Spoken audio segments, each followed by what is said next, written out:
Hello po sa inyong lahat mga ka-crypto. Ako po si Pinoy Crypto Trader at sa video na ito ay atin pong pag-uusapan ang tungkol sa balitang ito kung saan ay meron daw pong isang eksperto ang nakapagsabi na ang monthly XRP sale ay isa daw po itong proof or ebidensya na ang XRP or ang presyo na XRP ay nasusuppress or may pumipigil po ito sa kanyang paglago.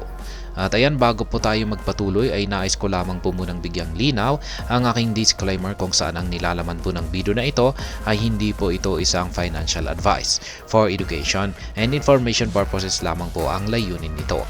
Maliban po dito ay nais ko na rin pong magbigay babala na wala pong kahit anumang group chat ang Pinoy Crypto Trader. Ayan, a notable figure in the crypto community argues that XRP's price is suppressed amid Ripple sales of XRP. Ayan, marami pong mga tao, mga expert, maging mga expert ang hindi makapaniwala na hindi makaangat-angat si XRP gayong napakarami itong mga positive developments. Kaya ayan, syempre ang pumapasok sa kanilang isipan ay walang iba kundi may nagsusuppress dito. Kaya yan, recently a pro XRP crypto blogger with username Jungle Incorporated conducted a survey gauging the opinion of XRP community members about the widespread view that XRP price suffers from any form of suppression or manipulation. Ayan, isa pong pro XRP na crypto blogger. Ayan, siya po si Jungle Incorporated ang nagsagawa po ng isang survey. Ayan, para makuha yung mga opinion ng XRP community members tungkol sa kumakalat ngayon na tungkol dito kay XRP na nasusuppress daw siya or namamanipula. The poll has been concluded with a few thousand crypto market participants partaking. Of the respondents, the overwhelming majority affirmed that the price of XRP is manipulated. Kaya ayan, ang kinalabasan daw po ng survey na isinagawa ni Jungle Incorporated ay majority po ng mga market participants ay naniniwala na manipulated ang market price ni XRP. Expert cites Ripple XRP sale as proof. Kaya ayan, ito daw yung proof, yung XRP sale ni Ripple ang proof kung bakit may nangyayaring price suppression kay XRP. Notably, the poll garnered significant engagement from the community. One of the leading commenters was Jerry Hall, a crypto YouTuber who has attracted followership from other prominent figures in the XRP community, such as attorney John Deaton and Crypto Eri. Kaya yan. In the reply tweet to the poll, Jerry Hall expressed a long-standing belief in the suppression of XRP's price, attributing it to Ripple's monthly market sales. Hall claimed Ripple orchestrated those monthly sales to finance its business operation. Kaya yan po ang sinabi ni Jerry Hall. Ayan, siya po ang nag-express sa kanyang paniniwala na nasusuppress si XRP. Ayan. At ito ay may kaugnayan sa monthly market sales ni Ripple. As a result, he pointed out a misalignment of goals, suggesting that while Ripple benefits from the market, those holding XRP are essentially financing Ripple without receiving reciprocal support. Kaya ayan, yung mga nag-hold daw ng XRP ay sinusuportahan si Ripple, ngunit hindi po sila nakakatanggap ng reciprocal support or parang bilang kapalit. In his words, bag holders are financing Ripple while Ripple is not financing bag holders.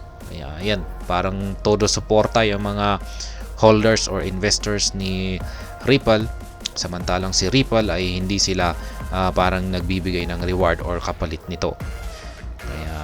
Ayan, yan po yung linabas na survey ni Jungle Incorporated. Ayan, ang marami pong naniniwala, nasa 82.9% po yung nag-vote na participants na manipulated or suppress ang market price ni XRP. Kaya ayan, dahil dyan, ayan nga, ito yung naging response ni Jerry V. Hall. Ripple's XRP sales. The Crypto Basic has recently reported Ripple's XRP sale per information from the firm's most recent quarterly report detailing the transactions and the XRP market. The report disclosed the sale of more than 0.892 billion XRP during the third quarter of 2023. Based on XRP's current market value of around 0.614, the sale amounts to a dollar value exceeding $547 million. Kaya ayan, ang laki po ng kanilang benta nitong third quarter ng taong 2023. Yan, umabot po sa ganitong kalaki halaga. Notably, Ripple's total XRP holdings currently stand at 46.5 billion, with a 41.3 billion of these tokens being inaccessible. XRP price manipulation. Notably, the argument around the supposed XRP suppression has been a long-standing discussion in the XRP community. The backbone of the claim is that XRP has failed to see a sustained upward trajectory despite the myriad of positive developments around the digital asset. Yan na nga, yung laging yung sinasabi ng karamihan na meron pong marami na pong positive developments na nagaganap dito kay XRP, ngunit wala pa ring nakikita na pag-angat or paglago sa presyo nito.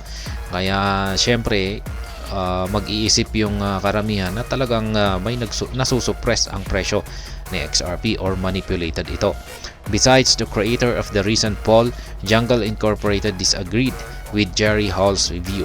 He questioned the characterization of XRP as suppressed given its current valuation. He noted that XRP's value is equivalent to nearly double the values of competing projects such as Cardano and Polkadot. Kaya yan, ganyan po katindi ang value ng XRP ayon po kay Jungle Incorporated. Doble raw yung value nito kumpara sa mga, kung ikukumpara natin sa mga projects ng Cardano at saka Polkadot. Moreover, he stated that historically, XRP has maintained relatively high values, making it less clear-cut to label it as suppressed. Ayan. Siguro naman talagang hindi yan nasusuppress. Talagang marami lamang sigurong nagbebenta. Yan. Sa tingin ko, sa aking sariling opinion, ay hindi po na-manipulated yan or hindi po yan nasusuppress. Talagang matagal na po kasi na naglalaro si XRP sa mababang presyo.